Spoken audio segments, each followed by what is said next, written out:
FCRA यानी foreign contribution regulation amendment bill, जिसकी चर्चा भारत के संसद से लेकर अमेरिका के वॉशिंगटन तक हो रही है। अगर आपने पिछले कुछ दिनों में न्यूज़ देखे होंगे तो आपने सुना होगा कि इस बिल को लेकर अमेरिका के कुछ बड़े नेताओं ने बयानबाजी की है। अब आखिर ये बिल है क्या, इसकी स्थिति अभी संसद में क्या है, और सबसे बड़ा सवाल कि इसकी चर्चा अमेरिका में क्यों हो रही है, सब हम इस वीडियो में समझेंगे।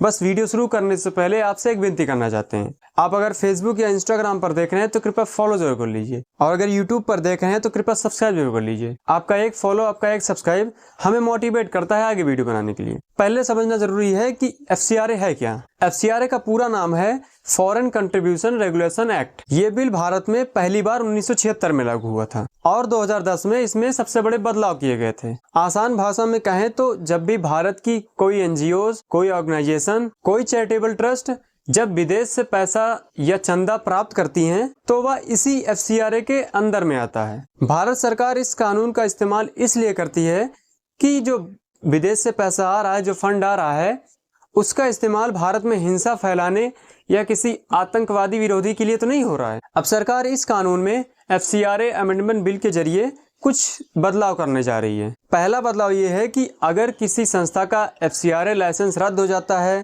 कैंसिल हो जाता है या वो सरेंडर कर देती है लाइसेंस, तो संस्था के पास मौजूद विदेशी फंड या उससे बनी हुई संपत्तियां भारत सरकार के एक विशेष अधिकारी के अंडर में आ जाती। दूसरा बदलाव, बिल में यह साफ कहा गया है कि अगर किसी ऐसी संस्था के नियंत्रण में पूजा स्थल, चर्च आता है तो उसके धार्मिक स्वरूप में कोई बदलाव नहीं होगा। तीसरा है कि जो संस्थाएं नियम तोड़ती हैं उनकी सजा 5 साल से घटाकर 1 साल करने का प्रस्ताव है। चौथा बदलाव है कि कोई भी NGOs केवल नाम के लिए लाइसेंस लेकर नहीं बैठ सकती। लाइसेंस रिन्यू कराने के लिए पिछले 2 साल के अंदर में कम से कम 10 लाख विदेशी फंड इस्तेमाल करने होंगे। अब आते हैं दूसरे सवाल पर कि ये बिल संसद में कब आ रहा है या इसकी स्थिति क्या है। आपको बता दें कि ये विधेयक सरकार द्वारा संसद में पेश किया जा चुका है और इस पर चर्चा हो रही है। इसे पास कराने की प्रक्रिया चल रही है। सरकार का मानना है कि जो विदेशी फंड आ रहा है उसमें पारदर्शिता लाना और गैर सरकारी जो संगठन है जो विदेशी फंड का इस्तेमाल करते हैं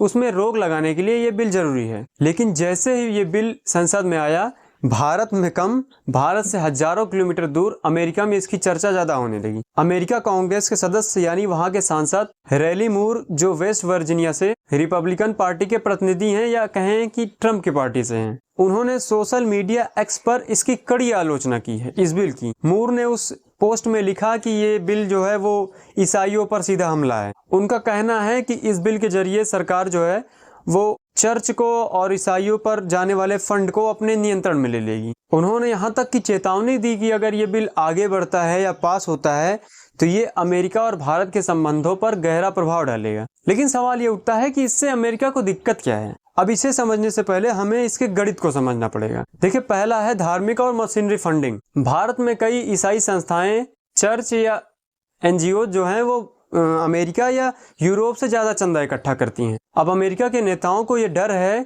कि अगर किसी NGO का FCRA के तहत लाइसेंस रद्द होता है तो उनकी जो संपत्ति है या उसका जो फंड है वो तो भारत सरकार के हाथों में चला जाएगा और अमेरिका से जाने वाले फंड पर रोक लग जाएगी। दूसरा है अमेरिका की आंतरिक राजनीतिक दबाव। अमेरिका में धार्मिक आजादी और ईसाई समूहों का राजनीतिक प्रभाव बहुत ज्यादा मजबूत है। अमेरिकी नेता अक्सर अपनी इमेज मेंटेन करने के लिए और वहां के धर्म के खिलाफ अच्छा बोलने के लिए दूसरे देशों पर टिप्पणियां करते रहते हैं। ऐसे मामले में भारत का रुख हमेशा इस मामले में बिल्कुल अलग रहा है।